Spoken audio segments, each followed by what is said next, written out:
Hola, hola, buenas tardes, ¿cómo andan? Vamos a iniciar un nuevo episodio. Hoy estoy en la Ciudad de México con un artista visual. Eres Ilan, a ver si voy a pronunciar bien el apellido, es Ilan Ravinchinsky, ¿está bien? Ravinchinsky. Bastante bien, bastante bien. ¿Cómo se pronunciaría correctamente? Rabchinsky. Ramchinsky. Muy bien. Bueno, me has dicho que es ruso-ucraniano. Sí, es correcto. En esa época, las fronteras en el este de Europa cambiaban cada 2 semanas, y digo en esa época porque mis abuelos emigraron a México en los 30, y bueno, la descendencia por ahí es una mezcla de Ucrania, Rusia, Polonia, Austria y con un poco de México también.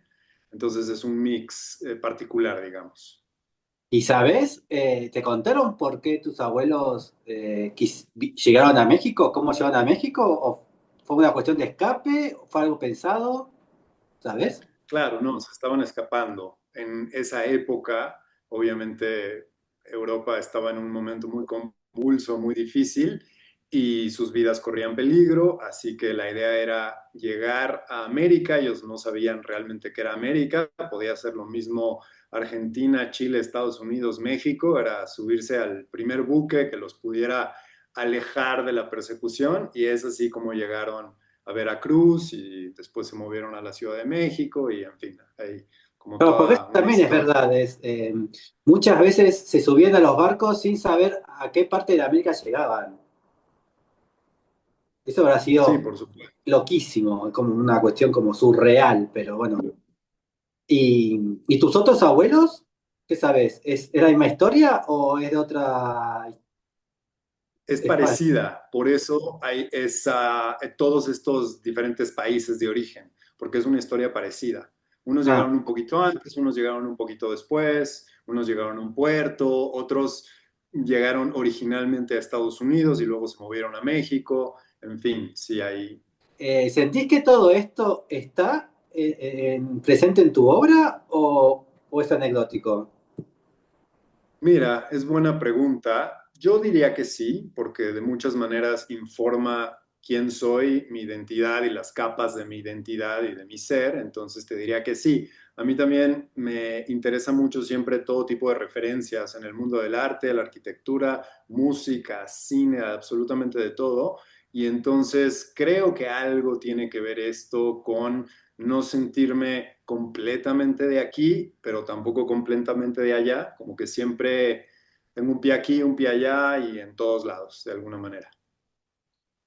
Bueno, ¿y dónde estudiaste arte? ¿Estudiaste artes visuales o estudiaste en talleres? ¿Cómo fue tu estudio? Pues realmente yo no estudié arte como tal, soy autodidacta, digamos, en ese sentido. Ah, Estudié en la universidad, pero estudié comunicación acá en México, en la Universidad Iberoamericana. Y bueno, la comunicación sí que es un campo de estudio muy amplio, donde hay temas de arte, de filosofía, de medios de todo tipo. Entonces creo que también informó mi sensibilidad, pero el arte lo empecé a hacer desde muy joven y eso fue agarrando su propio camino, digamos. Yo creo que siempre me acompañó de cierta manera. Mi madre es escritora y a mí siempre más bien me daba alergia todo el tema de administración y matemáticas. Aunque era bueno para las matemáticas, igual no me gustaba, ¿no? Entonces, todas las cuestiones así de las carreras en donde se podía hacer dinero y que eran como las más tradicionales en ese sentido, a mí me daban un montón de alergia, y a mí más bien me gustaban mucho cosas como la literatura, los cómics, el cine, y por ahí me encontré con la fotografía muy joven porque mi padre tenía una cámara, y esa cámara eventualmente me la regaló porque él como que ni la sabía usar muy bien, porque la cámara llegó a sus manos porque mi padre tenía un cliente que no le debía dinero, y entonces el cliente le terminó pagando lo que le debía con la cámara. Y a mí me fascinaba esta imagen de mi padre sosteniendo el aparato y enfocando, y él medio que la sabía usar más o menos, me la regaló, y a partir de ahí fue un montón de prueba y error y de experimentación y de ir aprendiendo solito, pero también leyendo cosas, consultando libros, viendo revistas, informando mucho mi ojo, digamos. Y así es como llegué al campo de la fotografía, que para mí ha sido pues, como un punto de partida dentro del arte, ¿no? Ya con el tiempo he brincado a otras cosas, hago un tipo de escultura efímera que a veces está hecha para la cámara, pero no siempre, a veces son instalaciones que tienen más que ver con elementos en movimiento, con cómo funciona la luz en ciertas situaciones. También he hecho piezas de video, en fin, pero como que el lenguaje visual y el lenguaje fotográfico fueron y siguen siendo súper importantes tanto personal como dentro de mi práctica. Y cuando por primera vez tenías la cámara de fotos, ¿qué tratabas de retratar? ¿Retratabas paisaje, a personas, objetos, juguetes? ¿A dónde ibas a Mira, retratar? qué gracioso que digas juguetes. Jamás hubiera pensado que alguien pensara en juguetes como una Ah, yo primera empecé aproximación. yo la máquina de fotos la empecé a usar sacándole fotos a los juguetes. Ya, es que a mí me pasó algo similar. Digo, no sé si son de mis primeros experimentos, pero quizá una de mis series más antiguas, que ya me la empecé a tomar un poquito más en serio, aunque era trabajo muy, muy, muy extremadamente temprano, tenía que ver con juguetes. Pero bueno, yo tomaba No, fotos de todo, como era un proceso autodidacta y experimental y no estaba realmente destinado en ese momento a profesionalizarme o a buscar una carrera en eso. Yo lo hacía porque me gustaba y porque quería ver qué pasaba y era bien joven, entonces yo tanto podía hacer fotos en blanco y negro de personas como podía hacer cosas un poco más experimentales, como agarrar cualquier objeto, casi que cualquier objeto, y empezar a fotografiarlo de manera obsesiva y se me iba un rollo entero. Te estoy hablando obviamente de cuando la fotografía era exclusivamente sí, de análoga. 36, 24 o 12. Sí, exactamente. Sí, bueno, yo todos los formatos. Entonces, sí, tenía la cámara de 35, que es con la que más trabajaba, pero luego me hice de una cámara de formato medio, en fin. Y se me podían ir 36 exposiciones de 35 milímetros en, por decir algo, una abeja muerta en el piso. Y después esa película la revelaba con un proceso cruzado en donde los químicos no son los normales y entonces se altera el contraste, la saturación, no sabes qué va a suceder realmente, entonces era como más bien estas ganas de ver qué pasaba, ¿no? Bien. Tanto a nivel de cómo encuadrar, de cómo funcionaba la óptica, la profundidad de campo, como los procesos y cómo el objeto se terminaba convirtiendo en una imagen, que eso de alguna manera como que lo retomo muchísimos años después, pero de una manera muy distinta. Eh, y sabés revelar.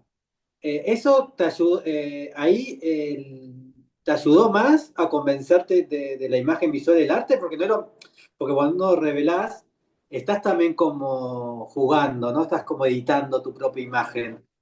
¿Crees que fue importante saber revelar para continuar trabajando en lo visual?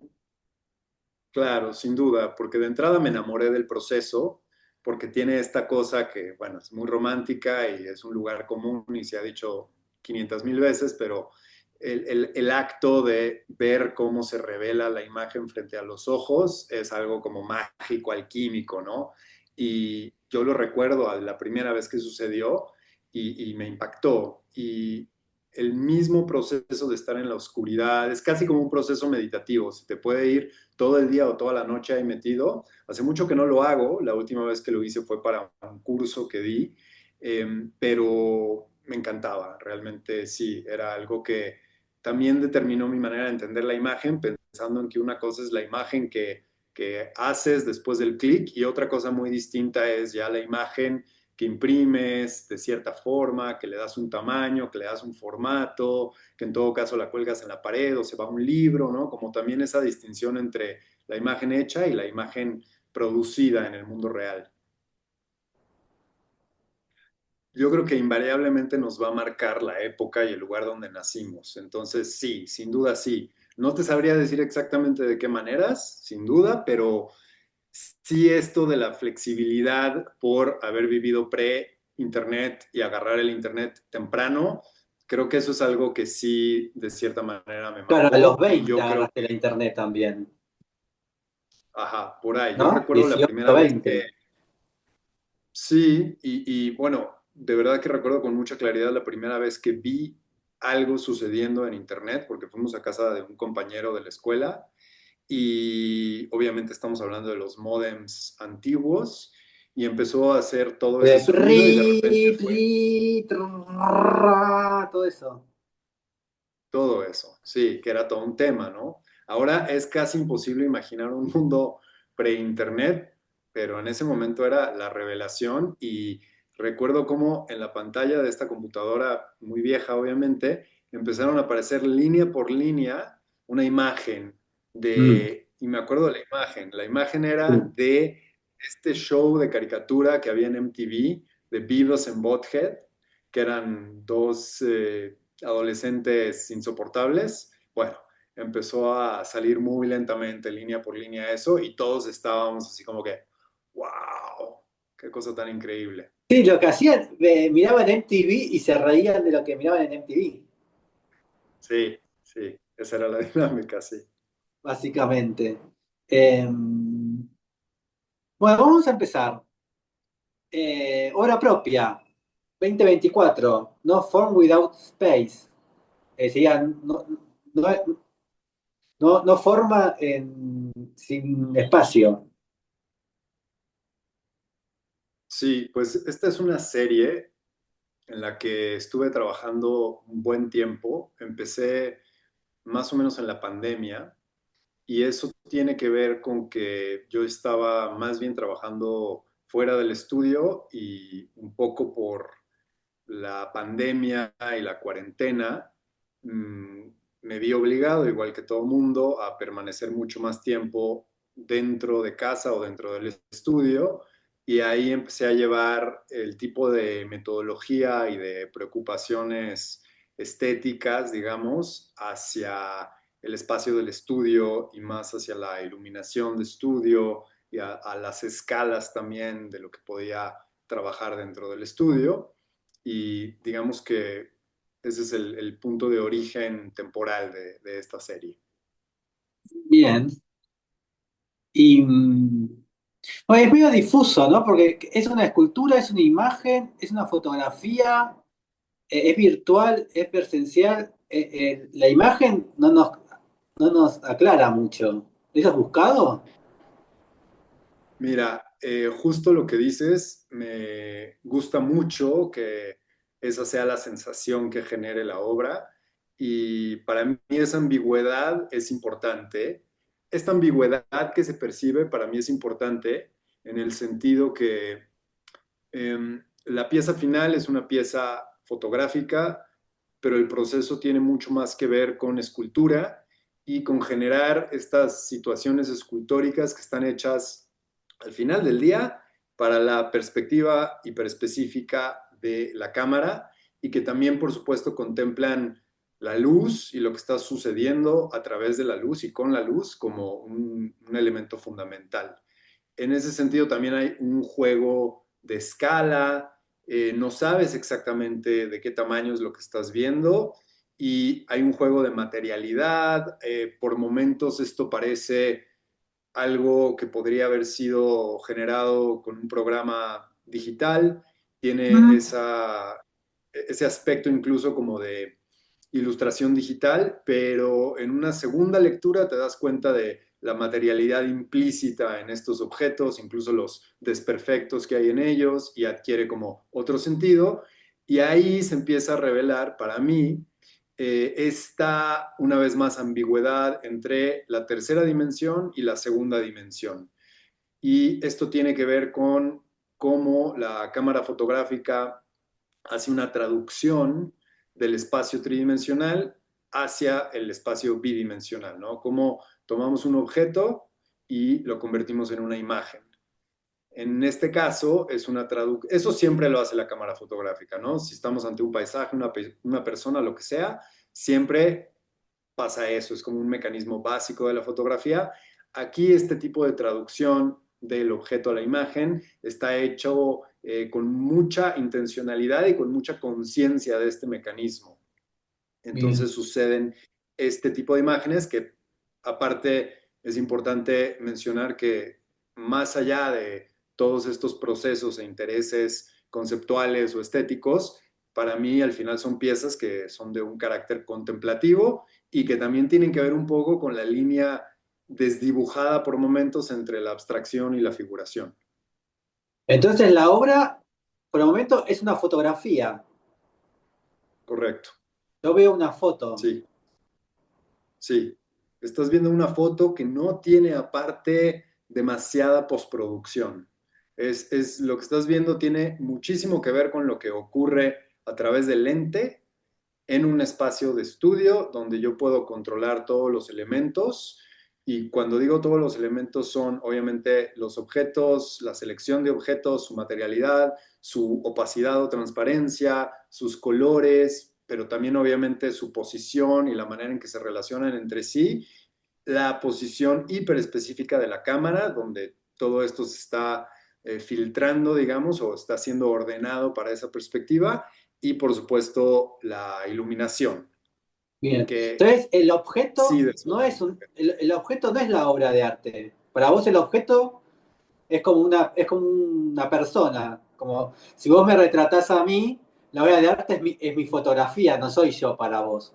En este caso con el objeto pasa lo mismo. El objeto es un objeto. sí, el objeto es una construcción efímera que está hecha para la cámara y que tiene suma importancia Bueno, una porque el persona proceso. también puede ser algo efímero, hecho por Dios. Y sí, todo es efímero. Claro, en una línea de tiempo suficientemente larga, absolutamente todo es efímero. Y mira, es curioso que lo menciones porque el título de mi última exposición individual, que fue acá en México, en una galería que se llama Patricia Conde, el título de esa exposición es... Ay, ya se me olvidó. Lo olvidé por un segundo. Everything is permanent until it fades. O sea, todo es permanente hasta que se desvanece, ¿no? Entonces Claro. sí, también hay un juego ahí con este tema de, por un lado, las ideas que tenemos históricas sobre el medio fotográfico como el instante decisivo, pensando como en Cartier-Bresson y como esta idea de que la fotografía congela el tiempo. Y aquí, claro que también hay una forma de expandir o contraer de alguna manera los tiempos de estos objetos con mucha precisión, de manera como muy meticulosa. Y los objetos mismos, o bueno, los arreglos escultóricos mismos que están creados a partir de varios objetos, pues son bien efímeros. Y la fotografía, por otro lado, es mucho más permanente, aunque en una línea de tiempo suficientemente larga, es igual de efímera que los propios objetos, digamos. Y después la imagen está muy manipulada por herramientas digitales. ¿Cómo es ese trabajo de hasta cuánto manipulás y hasta cuándo dejas de manipular la imagen? Ya, pues mira, está muy poco manipulada digitalmente. El trabajo tiene más que ver con estos tres elementos principales que son la cámara, pero sobre todo pensando como en la posición de la cámara y el encuadre. Por otro lado, estas construcciones efímeras, que yo por momentos les llamo maquetas poéticas, y por otro lado, las cualidades y la posición de la luz. Entonces, es una especie de danza, de trabajo meticuloso, de ir puliendo una, otra y otra constantemente y ver cómo una cosa afecta a la otra. Y luego vienen los procesos de postproducción, que son procesos bastante normales, te diría. No hay una manipulación así mayor que quitar, poner, simplemente Bien. es afinar la imagen, ¿no? Como que toda la magia para mí sucede sobre todo a nivel de la toma. Bien. Bueno, estamos en una era donde la manipulación de Photoshop, ¿no? Es bastante, ¿no? Es como a veces, sobre todo en retratos, ¿no? Eh, ¿Hasta cuándo crees que ya la manipulación destruye algo, ¿no? ¿Cuándo realmente ya pasás al otro límite a no saber si es Madonna, ¿no? Porque a ver, ves un retrato de Madonna en la revista y decís, ¿hasta cuánto, no podés manipular una imagen? Vos, en tu sentido, ¿cuál es ese límite? ¿Hay límite o no hay límite? Y es muy buena pregunta. Yo creo que el límite tiene que ver con para qué estás haciendo esa imagen, cuál es el objetivo de esa imagen. La manipulación es prácticamente infinita, puedes hacer lo que sea y hoy en día también con las nuevas herramientas de inteligencia artificial, olvídalo, ¿no? Tenemos que desconfiar constantemente de las imágenes porque cualquier cosa puede parecer ya la realidad. Pero creo que tiene mucho que ver con qué es lo que estás buscando y cuál es el objetivo detrás de una imagen. Y cuando hablamos de imagen hablamos de todo, porque hablamos de esto, pero también hablamos de la foto de Madonna y de la foto de boda y de cualquier otra cosa. Entonces, Sí, si la manipulación, digamos, está en servicio, en este caso de la obra o de la pieza, todo bien. Si está en servicio de vender más zapatillas deportivas, pues puedo pensar que también todo bien. ¿Me explico? Es como, ¿para qué es la cosa? claro. En mi experiencia, creo que no tiene mucho sentido satanizar absolutamente nada, porque la tecnología se puede usar para cosas maravillosas y para cosas terribles, y en el arte no es distinto, ¿no? Eh, yo, por mi estilo, por mi manera de trabajar, porque prefiero mil veces estar manipulando objetos y haciendo clic que sentado tras la computadora, también por eso, por un gusto personal, yo no hago una postproducción demasiado elaborada, demasiado sofisticada. Bien. ¿Y el tamaño de la fotografía, el tamaño del soporte? ¿De qué estas imágenes qué tamaño tienen? Pues ahora lo vamos a ver en unas diapositivas un poquito más adelante, que eso también es algo muy importante. Varían, de entrada te digo que varían, pero ya lo vas a ver. Aquí, por ejemplo, algo que te puedo decir de estas dos, tanto estas como las pasadas, me parece, es que están colocadas de esta forma, claro, sí, están colocadas de esta forma a propósito, porque si bien son piezas individuales, también yo tengo mucho como esta deformación del ojo, digamos, o formación del ojo, que siempre estoy pensando en cómo una imagen se puede comunicar con otra, ¿no? Entonces, estas imágenes forman estos dípticos que si bien cada una funciona perfectamente de manera individual, también funcionan muy bien como dípticos y aquí hay como una continuidad de las formas del movimiento, lo mismo con la Como que anterior, en fin, ¿no? sí, acá parece como que están pueden estar girando, así, ¿no? Sí, sí, sí. Y en la anterior, por Como ejemplo, ahí, por ejemplo, podemos ver como esta continuidad de las formas en la parte inferior y de particularmente el color anaranjado que pasa de la imagen de la izquierda a la de la derecha, ¿no? Y entonces eso es, en este caso en particular, es un accidente afortunado. No está hecho de esa manera y luego yo tengo esta siempre obsesión de ver cómo las imágenes pueden convivir o comunicarse entre ellas y aparecen este tipo como de dípticos, que también sí. eventualmente son llevados ya como al espacio de exposición. Claro, en este caso también como este movimiento de luz, ¿no? Puede ser como que estén ahí, Sí, abajo, ¿no? En la parte inferior, esto ahí. Y eso te da la sensación que están como girando. sí, justamente, sí.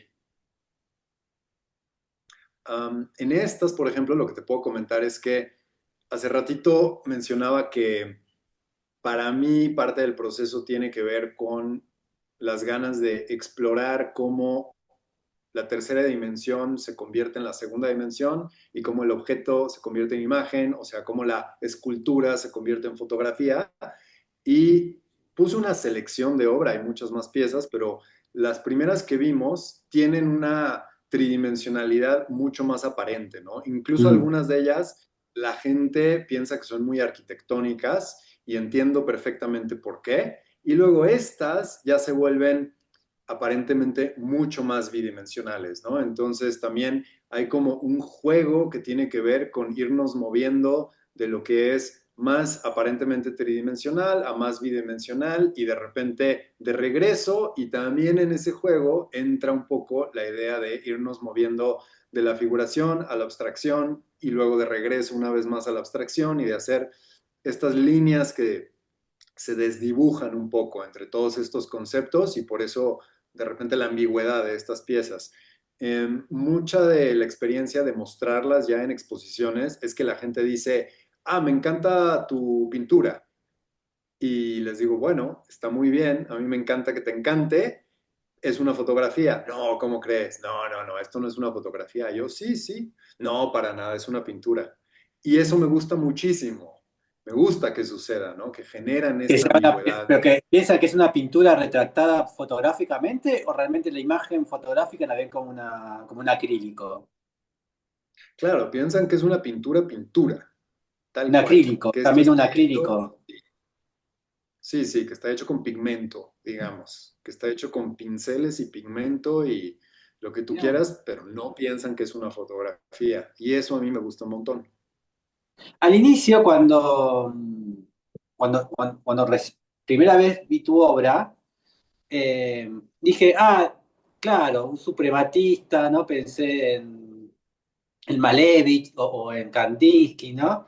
Y ahora, mientras estoy hablando y me estás como explicando, estoy pensando más en el arte cinético latinoamericano o el argentino, ¿no? Con Julio Lepar, o con el venezolano, con Cruz. Eh, ¿Estás más en ese lado arte cinético latinoamericano o estás con los europeos del principio del siglo? O con ninguno de los Híjole, dos. es que volvemos ahí un poco a, a mi apellido y mi lugar de origen y mi identidad y mis referencias que son múltiples. Entonces, en ese sentido, tú me dices Malevich y te digo, claro, enorme Malevich, ¿no?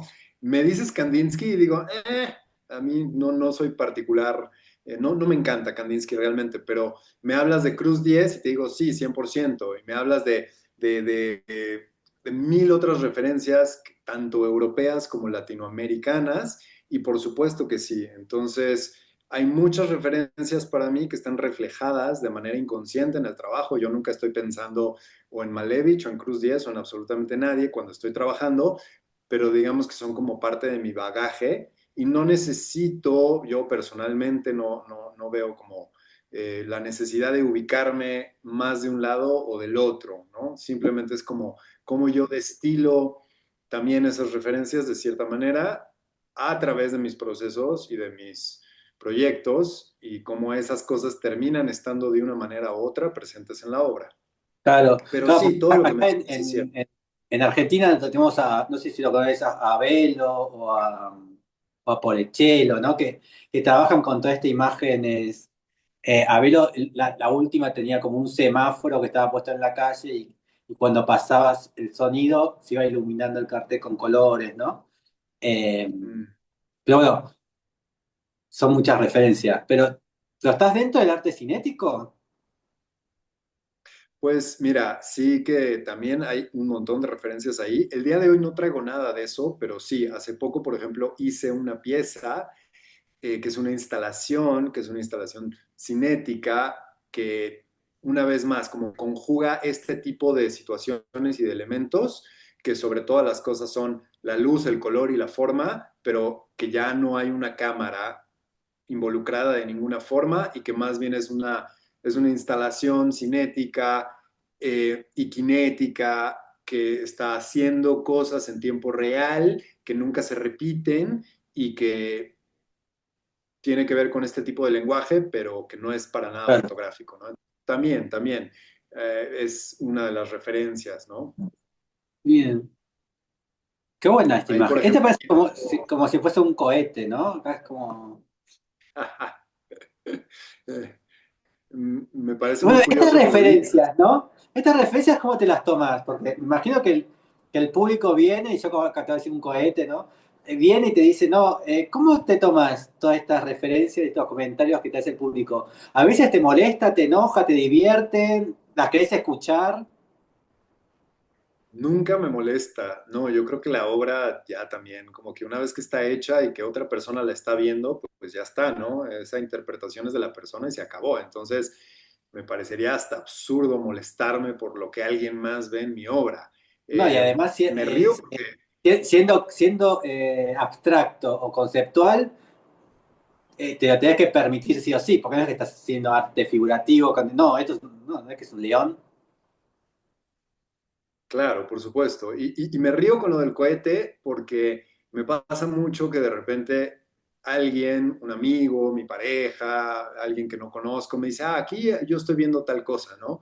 Y es curioso porque yo nunca veo nada. Y cuando, no, cuando digo nada, me refiero a que nunca veo nada narrativo, nunca veo una cara, Bien. nunca veo un dragón, nunca veo nada. Yo por lo general veo formas o manchas, veo colores, veo relaciones entre estos elementos, pero yo como que mi mente no es tan narrativa, digamos, y entonces me río por eso. Pero claro, cada quien puede ver ahí lo que sea que vaya a Sí, ver, ¿no?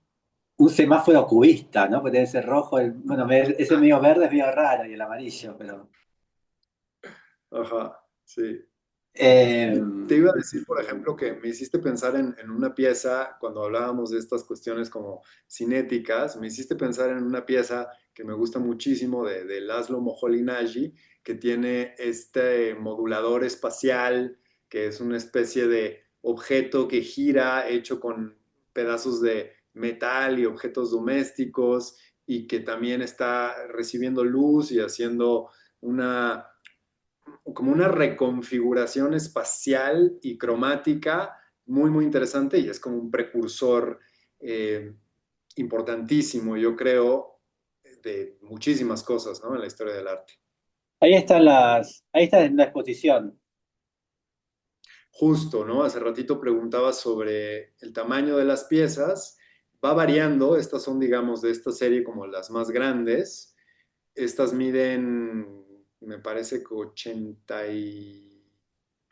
88 por 114 centímetros Mm. y hay unas que son más pequeñas, en fin, también eso como que obedece a ya las decisiones curatoriales, museográficas, ¿no? Como de repente en cierto lugar una obra hace más sentido de cierta manera o más allá del lugar, como una obra pide cierto tamaño porque quizá de un tamaño más grande envuelve a la persona o de un tamaño más pequeño invita a un acercamiento más íntimo con la pieza, entonces depende, ¿no? Hay piezas que piden ciertos tamaños y ahí también, tratándose esto de fotografía, es como muy importante esta parte del proceso en donde se fija el tamaño y la materialidad y el tipo de papel y el tipo de marco, etcétera, porque claro, una cosa es tener una imagen en un disco duro o en un negativo y otra cosa muy distinta es ya tener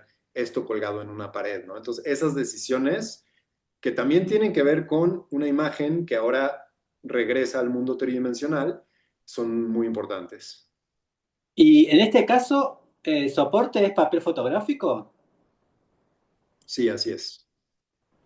Y de curiosidad, capaz que lo has hecho. ¿Pero alguna vez esto lo pasaste a serigrafía, lo pasaste a grabado, a photoplate o, o únicamente a rollo fotográfico?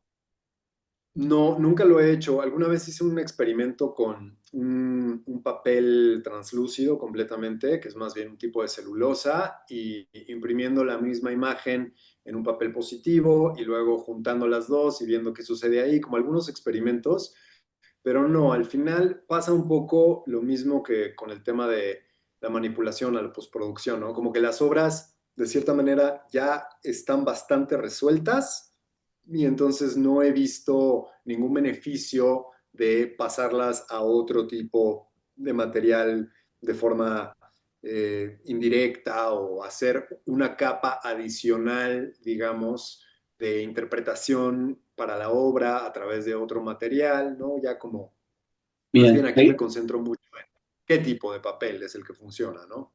Acá hay diferentes tamaños. Mira, esta sirve bien como para hablar de la idea tanto de los posibles dípticos, que no es un díptico estricto, ¿no? Estas piezas pueden estar separadas y funcionan, creo yo, y sin embargo, para mí que ganan potencia estando acompañadas de esta manera por otras piezas. Y en el caso de la izquierda, de este díptico de la izquierda, la diferencia en tamaños de las piezas también tiene que ver con qué está sucediendo a nivel de imagen y de forma y de color en una y otra y cómo se forma un conjunto más grande que cada una de esas piezas. Ahí también, por ejemplo, entra en juego incluso la entrecalle, ¿no? Que es el espacio entre las dos piezas Está.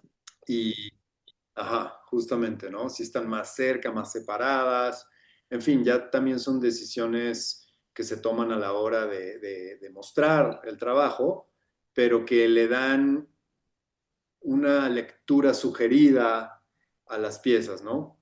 ¿Y acá qué valor tiene el curador de la muestra? Pues depende muchísimo de la situación, de la muestra, del curador, de la relación con el curador, ¿no? En este caso, por ejemplo, yo estuve trabajando con una curadora que se llama Tania Ragasol, de acá en México, y nos comunicamos muy bien en todo momento. Pues también depende muchísimo, ¿no? Yo soy sí muy meticuloso y como aparte tengo siempre estas ganas de indagar en cómo una imagen funciona con otra, yo generalmente para llegar a una expo yo ya llego con un montón de ideas, de bocetos, ¿no? En el caso, por ejemplo, de esto, ¿no? De una exposición individual.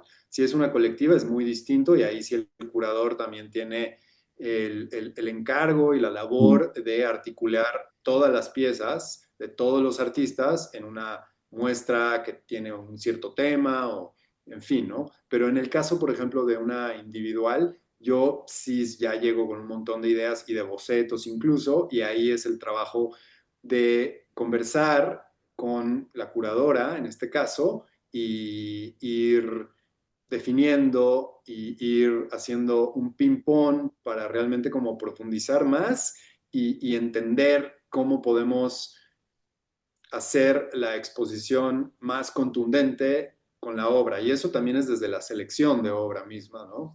Bien. Esto, mira, aquí también podemos hablar de varias otras cosas. Aquí de entrada podemos hablar de la noción de espacio positivo y espacio negativo. Y en este caso, lo que estás viendo no es una foto, más bien es un rectángulo pintado, tal cual. Y es gigantesco, es bien grande, ¿no? Lo puedes ver más o Eso menos en la escala que te da. lo pintaste directamente en la pared. Es una pintura en la Sí, pared. sí, así es, No es un sí. chablón, nada. Digo, un soporte, directamente la pintura sobre la pared. Bueno, no, ¿eh? Sí que hay un soporte que es como una especie de mampara fija que vive en la galería y Ah, que generalmente es blanca, ah, no se ve porque tiene poca profundidad, pero esa en algún momento la mandaron a hacer para una exposición hace varios años, una exposición de Antoine D'Agata que llenó todo eso con muchas fotos chiquitas y había que encontrar una manera como de presentar eso y luego a los galeristas les gustó mucho lo que se puede hacer, digamos, con esa parte de la galería y había que tomar una decisión importante ahí, porque como que es un elemento que si lo quieres ignorar, pues lo pintas de blanco y ya está, ¿no? En mi caso, yo pensaba en qué podemos hacer a nivel integral para la exposición que contemple esto y que sea contundente, pero que no sea obra y que sea complementario con lo que está explorando la muestra. Y llegué a esta idea de generar un impacto de color que también baña el resto de la sala y que se mantiene más bien, sí, como un gesto y una decisión muy importante, sin duda, que influencia cómo leemos toda esa sala, pero que sobre todo es un gesto compositivo y es un gesto de integrar tanto el espacio arquitectónico como el espacio negativo de esta gran mampara, ¿no? También Sí. ahí la decisión, digamos, de justificar hacia la esquina inferior derecha las piezas y dejar todo este gran espacio de posibilidad, de contemplación, de impacto de color, de no narrativa, de lo que sea, ¿no?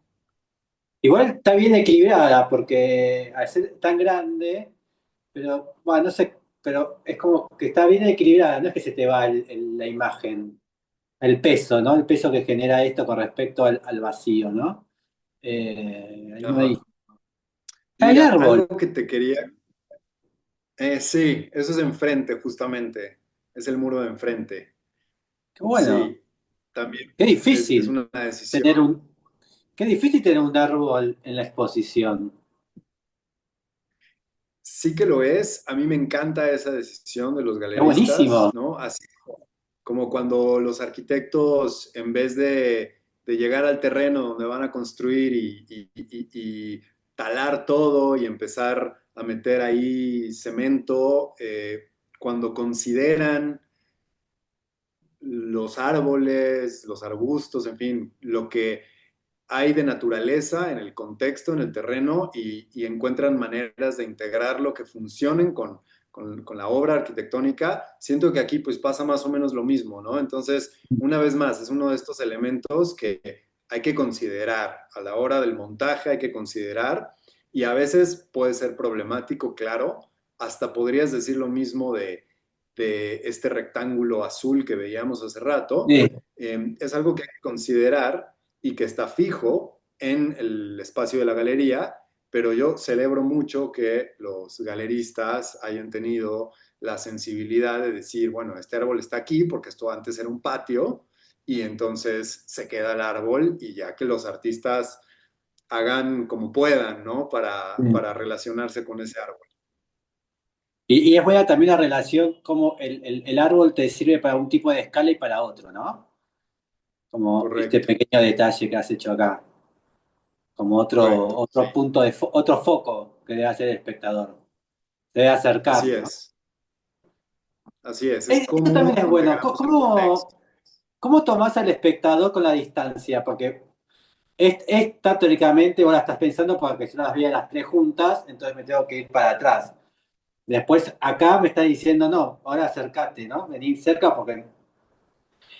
¿jugás con eso, con el movimiento de la gente mientras está viendo las obras?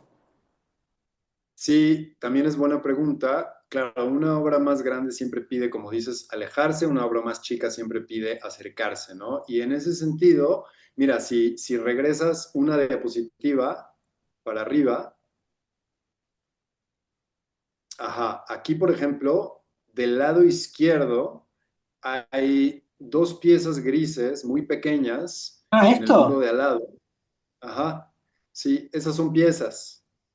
Y algo que platicábamos con Tania y yo, la curadora y yo, es que queríamos meter por ahí lo que le llamábamos como un secretito, ¿no? Como esta cosa que casi puede parecer desapercibida y que solo está ahí para quien realmente está poniendo atención y que también genera una forma de desplazarse físicamente dentro del espacio, porque en este caso como que te obliga a agacharte, a bajar tu altura físicamente para poder ver lo que está sucediendo ahí y cómo eso se está relacionando con lo que está pasando en esa mampara azul, pero también con lo que está pasando con el muro de enfrente. Y Sí. también incluso, mira, hay dos semicírculos amarillos pequeñititos ahí en la ventana. Esa ventana da hacia otra de las salas de la galería y alcanzas a ver esos circulitos amarillos. ¿Esto de ahí? Veo algo luz en Sí, Ah, ahí está, sí. Porque me llamó esta atención ajá, este color acá en la ventana. Esto. claro. Ese color, mira, no hay ninguna foto de esa sala en esta presentación, pero en esa sala hay un muro mucho más pequeño que el azul que estás viendo, mucho, mucho más pequeño, que es amarillo. y hay una pieza blanca puesta en ese muro. Entonces lo que estás viendo es el resplandor de la luz amarilla pegando ahí en ese cancel y esos dos circulitos, semicírculos amarillos, también son un gesto a forma como de instalación, digamos, que tiene que ver una vez más como con desdoblar la segunda dimensión hacia la tercera dimensión y como invadir la tercera dimensión a partir de estas piezas que son bidimensionales y también utilizar este mismo de formas muy básicas, que están, de formas geométricas muy simples, que están presentes en la obra, y de repente aparecen en el espacio cuando menos te lo imaginas, Mm, y también hay gente que nunca las vio, que estuvieron ahí, vieron la exhibición y nunca las vieron.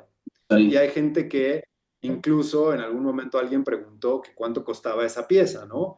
Y claro, a mí me hablaron de la galería de, oye, es que no nos diste el precio de la pieza de los circulitos amarillos, ¿no? Y yo dije, ah, bueno, es que no se me ocurrió ponerle precio, pero ahora mismo te doy un precio, ¿no? Son como estos chistecitos, estos secretitos, estos guiños que están presentes en diferentes momentos. Muy bien.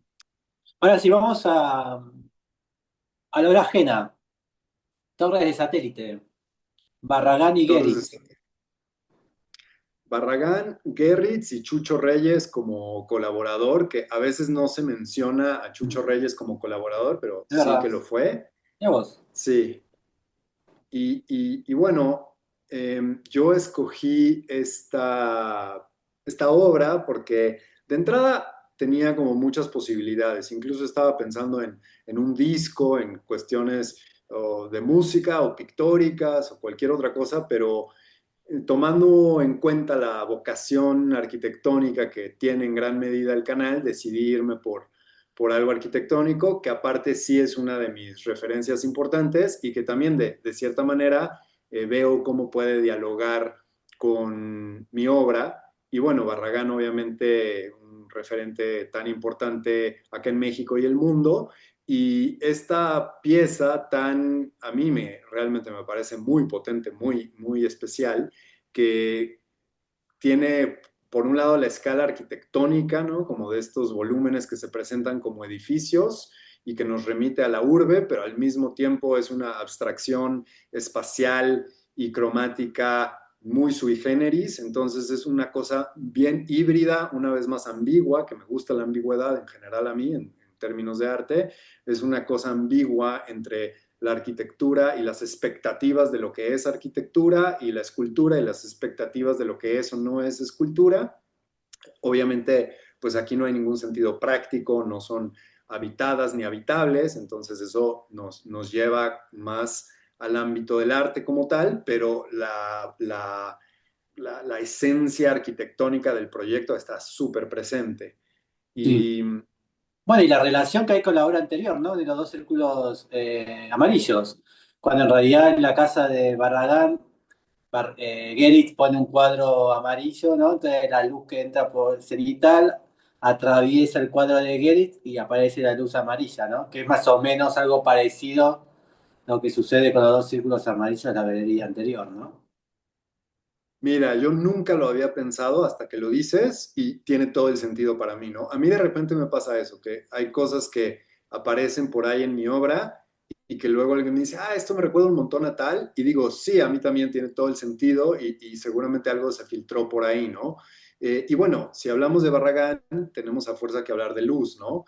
Y en ese sentido, claro, en mi trabajo la luz y el espacio son tan importantes y nadie como Barragán en términos de espacio e interacción con la luz. Y también su forma de posicionar las cosas, no solo hablando del espacio mismo y de cómo enmarca los espacios y cómo juega con también el espacio negativo, sino también lo que dices, ¿no? Cómo pone el Geritz y cómo está el Geritz pegado completamente a la pared en una posición muy poco ortodoxa, digamos, pero que funciona tan bien. Eh, sí, yo encuentro en Barragán ahí un montón de situaciones muy potentes, bien interesantes. Bueno, aquí Es podemos muy ver el bueno. conjunto un poco de forma un poco más descriptiva. Estas son unas fotos que tomé yo en una visita a las torres y un poquito más adelante en la serie vas a ver cómo incluso pues ya empiezo a hacer estos ejercicios que tienen más que ver con cómo una vez más, cómo la cámara fotográfica traduce un espacio tridimensional hacia lo bidimensional y ya se vuelven un poco otra cosa, ¿no? ¿Son Em, triángulos? la planta es triangular, sí, sí, la planta es triangular. Y Por con eso, este claro, por eso sale proyecto acá la. Yo pensé, ¿dónde sale esta punta? Claro, pues es un triángulo, esta es un sombra. triángulo, así es. Sí, es un proyecto que se terminó de construir en 1958 y que en ese entonces se estaba estrenando esta zona de la ciudad, al sur de la ciudad, que es satélite justamente, ciudad satélite, y que en esa época era como un proyecto urbano vanguardista en el sentido de lo que quería generar para la ciudad y su movimiento. Eh, y me parece que fue Pani, justamente Mario Pani, el que Mm. comisionó a Barragán para esta obra y Barragán llamó a Gerritz y hablamos de Chucho Reyes como colaborador también, porque estuvo involucrado en los procesos y también eh, hablamos mucho generalmente de la influencia de la paleta de la pintura de Chucho Reyes dentro de la paleta que escoge Barragán para su arquitectura y que obviamente la paleta de Chucho Reyes está muy anclada en el uso vernáculo tradicional del color en México en general. Bien. ¿Y Esta foto esto? la puse porque Pues la puse porque me parece fabulosa. Es una foto de archivo de Armando Salas Portugal, un enorme fotógrafo mexicano de esa época, uno de los más grandes fotógrafos mexicanos de esa época realmente. Y él tiene varias fotos, algunas en blanco y negro, algunas en color, de las torres de satélite y también esas fotos nos muestran un poquito el contexto que era bastante menos urbano de lo que es hoy en día y esta zona estaba lejos del centro y era mucho más despejada, mucho más campo, digamos, que lo que es hoy en día, que ya por supuesto hace décadas que se la comió la ciudad, pero bueno, me parece una foto genial. No, y También además podemos también ver aquí los... te puede llevar a pensar lo que habrá sido estas cuatro torres en el año 58, ¿no? Estos personajes cruzando con sus animales, ¿no? Que no es lo mismo verla esta imagen con autos, ¿no? Lo que habrá sido Claro. para estos dos señores este elemento, en su mente, digo, ¿no? Como, wow, ¿qué pasa? Claro, y nos remite justamente al uso que se le daba a esa zona de la ciudad que ni siquiera era todavía la ciudad como la conocemos ahora. Claro, lo urbano. Y usos y costumbres, ¿no? Bien. Maqueta. Maqueta, mira, yo creo que la última vez que hice una maqueta habrá sido cuando estudié en la carrera, para algo habremos hecho alguna maqueta y entonces yo realmente no tengo la práctica de hacer maquetas, pero cuando vi que uno de los elementos era maqueta, pensé inmediatamente en esto, porque esto tiene que ver con el proceso de armar estas esculturas efímeras que en una conversación medianamente reciente, justo para esa última exposición, hablábamos de que, porque la curadora hablaba en su texto originalmente de esta especie como de maquetas arquitectónicas que yo elaboraba para a partir de ahí iluminar, trabajar, etcétera. Y yo le decía, es que yo no siento que tienen tanto carácter arquitectónico, aunque entiendo perfectamente por qué lo dices, pero cuando las defines como maquetas arquitectónicas, a mí me hace pensar en conceptos que no siento tan presentes, ¿no? Y entonces Mm. ahí como que me decía, claro, tienes razón, esto al no tener una utilidad como tal, se mueve en otro ámbito y entonces en algún momento como que llegué a esta idea de que son maquetas poéticas, por así llamarles, ¿no?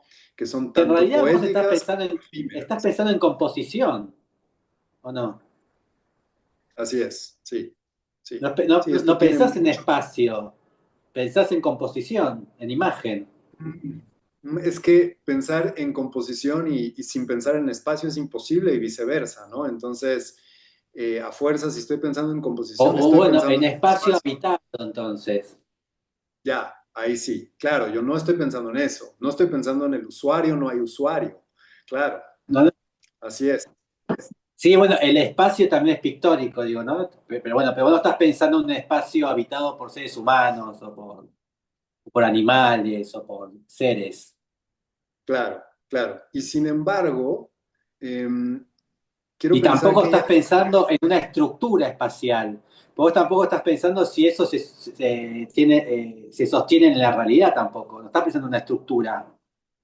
Claro, sí, sí, sí, de acuerdo. Y sin embargo, creo que hay algo en las escalas que sí que nos puede remitir de cierta manera a la arquitectura, aunque Mm. obviamente con todas estas diferencias de las que estamos hablando.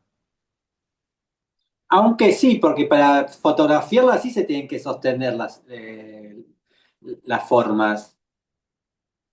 Sí, que eso también es parte importante del proceso y yo fui desarrollando pues varias herramientas, como entendiendo el proceso y desarrollando herramientas para que justamente las cosas se mantuvieran en su lugar, porque de repente acá en la Ciudad de México yo vivo cerca del centro y pasan un montón de camiones pesados y tal, y mi estudio está en un departamento, entonces te puedes imaginar cómo de repente ya está todo balanceado perfectamente en su lugar, pasa un camión grande y ¡pua!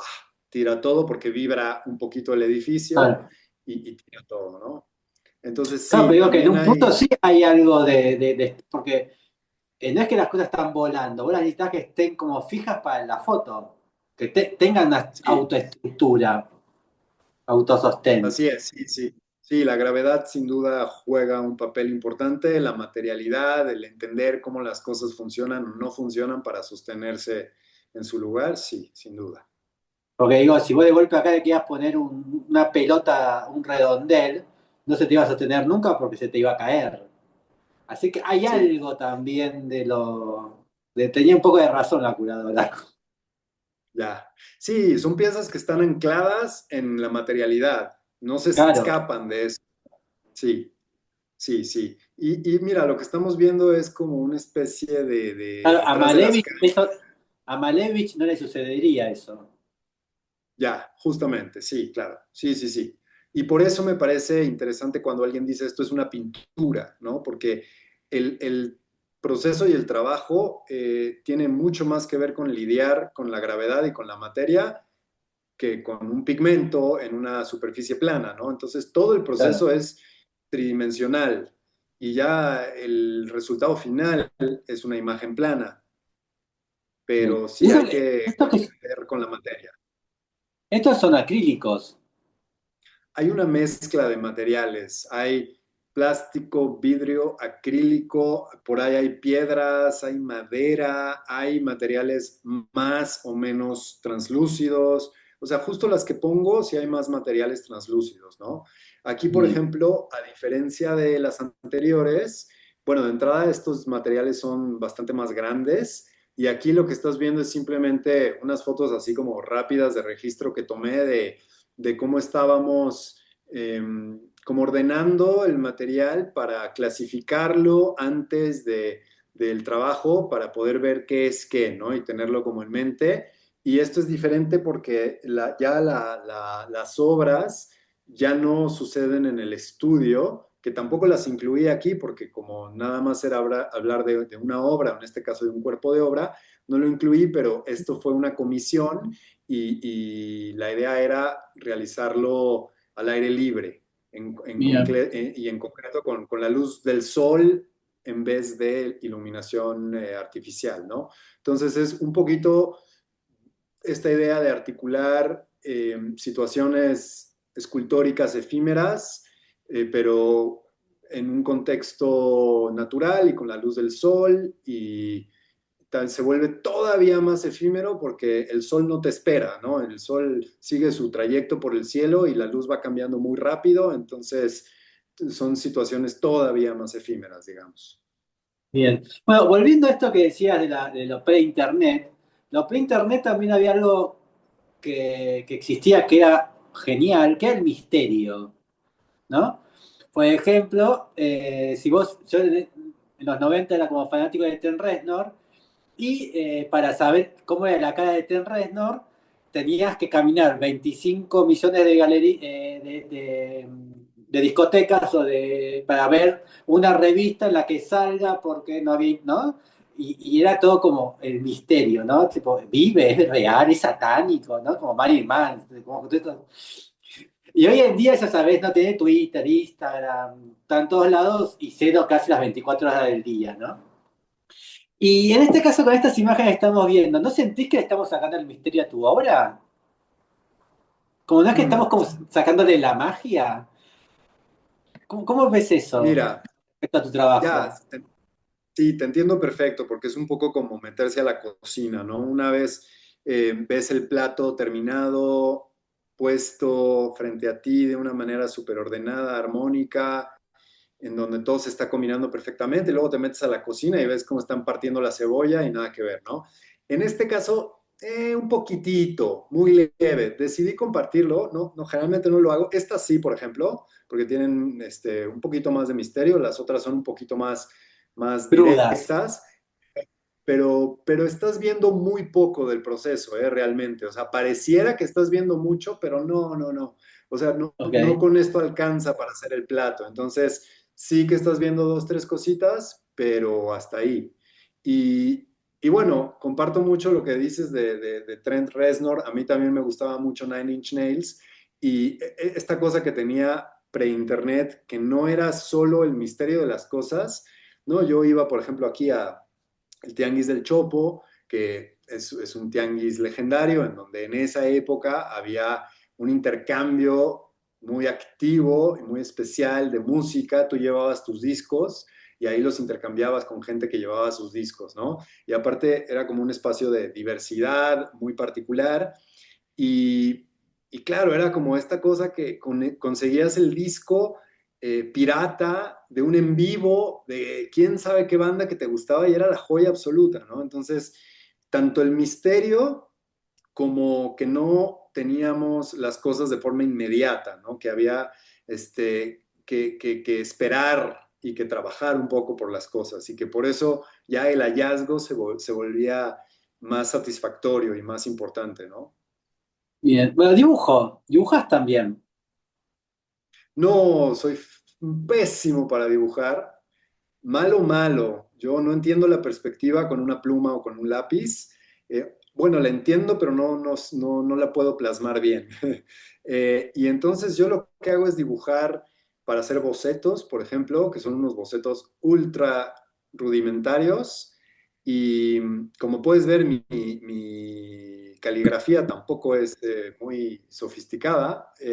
Y lo que estás viendo aquí es un dibujo que hice despertando de un sueño.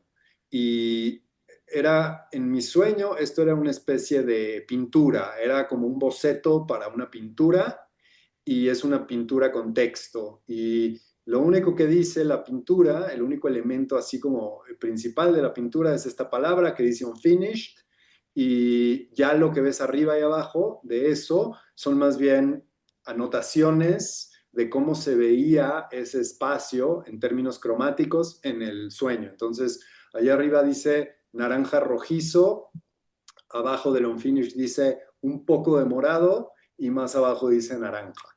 Y bueno, Bien. estaba pensando en recrear un dibujo que yo hacía desde niño, que es como una especie de retícula de líneas y de puntos que tiene para mí que ver como con todas las posibilidades espaciales reducidas a una retícula, pero luego dije, no, vamos a tomar algo rápido de la libreta y ese me gustó. Bien. Y un objeto es una piedra del mar del estado de Guerrero. Sí, es una piedra que particularmente me gusta mucho, y digo particularmente porque me gustan mucho las piedras y en mis viajes literalmente muchas veces lleno las maletas de piedras, tal cual, y les encuentro mucho encanto siempre a las piedras.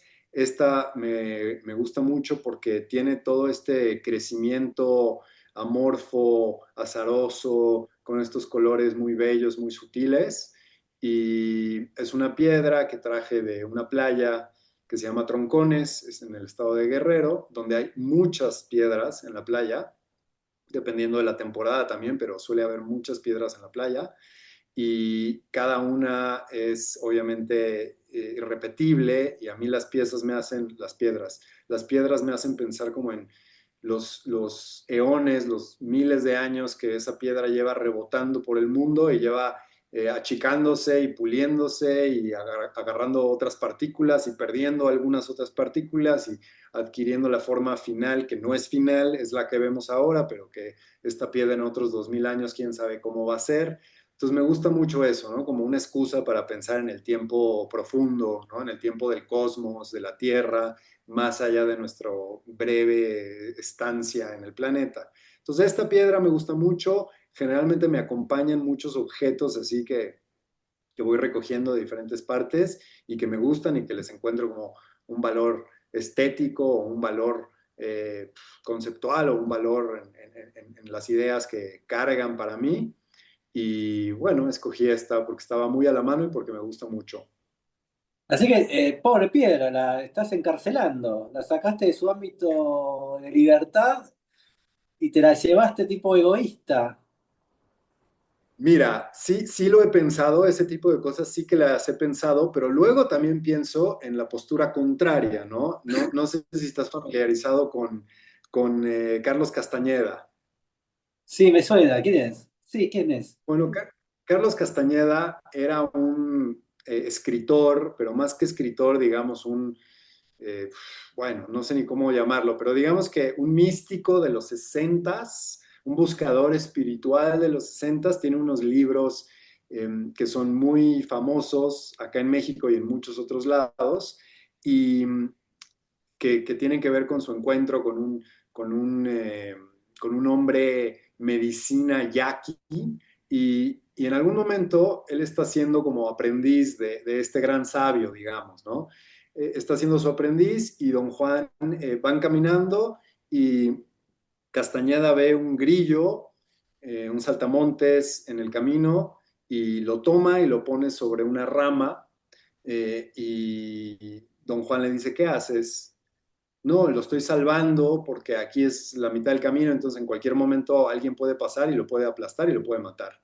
Y entonces don Juan básicamente le dice que es un idiota y que no entiende nada y en ese momento llega un ave y agarra el grillo de la hoja de la rama donde fue puesta, ¿no?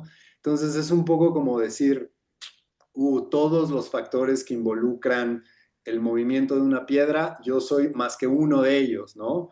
Y cuántas otras manos han pasado por esa piedra antes. Entonces, como, bueno, no, o impactamos la naturaleza ubicándonos fuera de ella o consideramos que somos parte de la naturaleza y nuestro impacto es uno más dentro de tantos posibles, ¿no? Entonces me hiciste pensar en eso. Muy bien. Bueno, ya terminamos. ¿Y hoy en día en qué estás trabajando? ¿Qué estás creando? ¿Estás creando más imágenes? ¿En qué estás hoy? Pues justo estoy tomando una especie de pausa después de un periodo de mucha actividad. Estoy terminando de editar un librito y ya estoy pensando también como en algunas ideas de lo que viene, que tienen que ver un poco con el azar. Y para mí también es importante como los periodos no voy a decir descanso, porque también luego soy muy como que me cuesta trabajo estarme quieto, pero sí digamos como de más reflexión, de más pasividad, quizá como de más contracción antes de los periodos más intensos de producción, digamos. Entonces me encuentro en un momento más o menos así. como de gestación de ideas, digamos. ¿Y esta gestación de ideas siempre va bajo la misma técnica o tranquilamente hoy puedes hacer cerámica? Podría, sin duda, creo que es una de las ventajas del arte, ¿no? No tenemos que estar encadenados a las cosas que hemos hecho ¿Pero te antes, mientras interesaría hacer otras técnicas, hacer cerámica o dibujo o estás metido? en todo caso me interesa más la pintura, ya la escultura como tal, porque también he hecho algunas piezas de escultura como tal, y la instalación, que también he hecho algunas instalaciones. En general mi trabajo históricamente, digamos, ha sido como más fotográfico, pero también he hecho escultura, he hecho piezas de video, he hecho instalaciones, me interesa un montón la pintura también.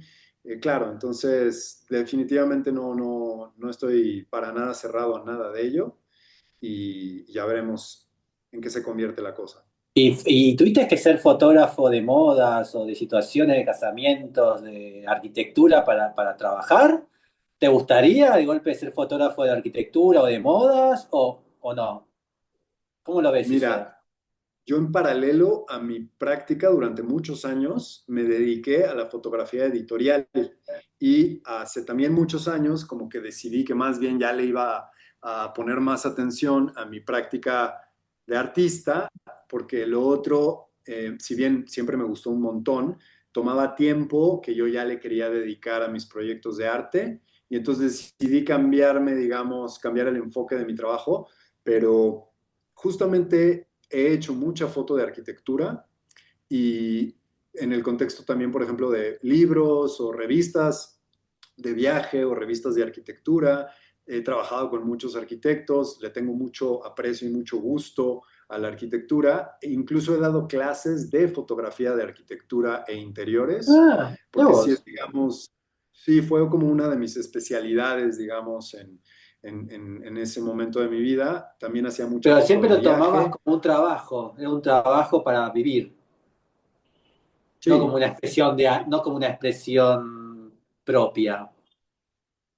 no, o sea, sí, no, porque, hombre, no puedes más que hacer tuyo lo que haces. Y en algo como la Sí. fotografía, que de por sí es un trabajo artístico, sí, claro, eran proyectos eran proyectos de asignaturas que me daban, comisiones, etcétera, con un fin directo que no era una serie de arte, claro, pero siempre lo encontré muy estimulante y siempre me gustó hacerlo y siempre traté de hacerlo de la manera con mayor arte posible. Para mí no hay tampoco esta distinción muy fuerte entre una cosa y otra, ¿no? Como que sí, las cosas están claras, pero al mismo tiempo a mí me gustaba mucho, ¿no? Nunca fui como otros artistas que dicen, no, bueno, el trabajo de hormiga. Afortunadamente mi trabajo de hormiga siempre fue muy bello y muy agradable y muy estimulante y muy lleno de posibilidades artísticas. ¿Y qué veías cuando ibas a la obra de arquitectura? Porque te pedían fotografiar las famosas, el set de 50 fotos. ¿Qué veías? ¿Veías el espacio vacío? ¿Veías las relaciones? ¿Veías la luz? ¿Veías qué veías para fotografiar?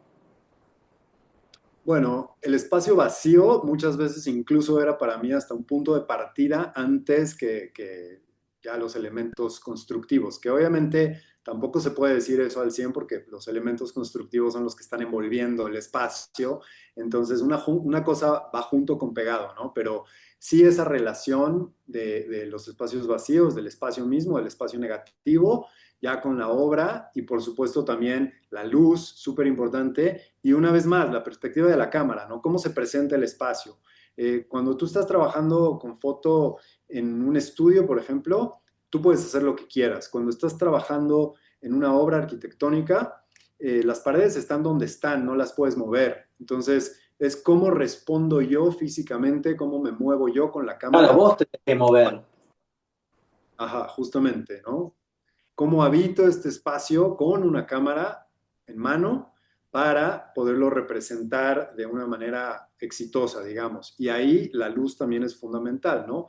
Y yo por lo general trabajaba con luz natural, no con flashes en arquitectura, porque yo Ah, considero que un buen arquitecto ya está considerando en todo momento la luz como una cosa fundamental en su obra. Entonces, era siempre una consideración como de voy a ser respetuoso con la intención del arquitecto y más bien lo que tengo que hacer yo es observar la luz, los momentos del día no, si te y llenabas de entender. reflectores, estabas engañando al que miraba la obra, la foto.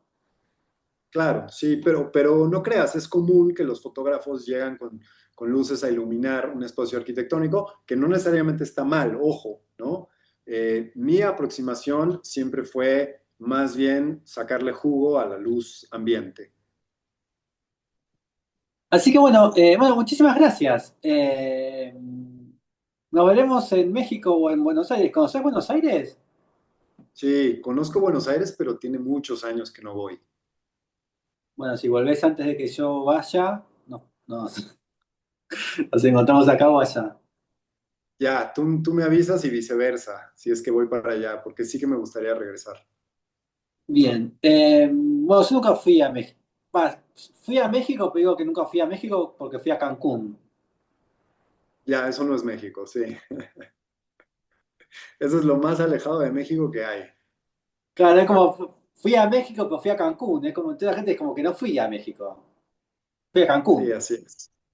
Sí, México, digo, Cancún es una especie de de Miami. parque de juegos, es un parque de juegos de turismo que tristemente no tiene demasiado del México auténtico por ningún lado. Claro. No digo que esté ni bien ni mal, simplemente es otra cosa, ¿no? Y lo que sí te puedo decir es que hay muchísimos lugares mucho más interesantes y profundos que visitar en Sí. México antes que Cancún. Pero bueno, pero fui a Chichén Itzá. Ahí sí estuve en México. Ya, sí, sí, sí, sí, también Eh, tiene eso. Sí. Ahí sí. Esas 2 horas estuve en México. Bueno, bueno, muchísimas gracias. Nos veremos en cualquier momento. Vale, Adrián, muchas gracias a ti por la invitación. De Que estés muy nada, bien. nuevamente. Chao, chao. Nos vemos. Chao.